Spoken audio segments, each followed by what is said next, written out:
Just a little video to show people how to remove the door handle of a Skoda Yeti, just in case people are struggling.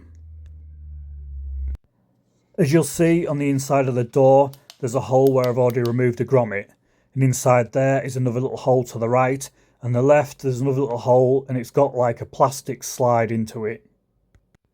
It's a bit hard to describe, but I'll show you how I removed it. You'll need a pick like this one here, and I went in the one on the right and I tried to sort of pull it back. You see the slide on the left starts to come back slightly, and then I got onto it with a pick and I pulled it back for that last little bit.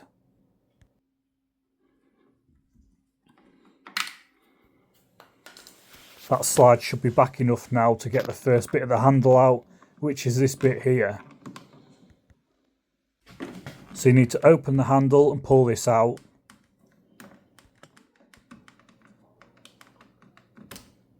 Like so. And then the next bit you need to slide out the handle.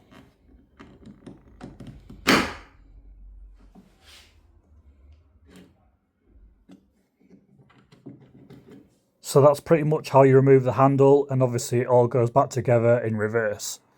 Hope you liked the video. Thanks for watching. Don't forget to subscribe.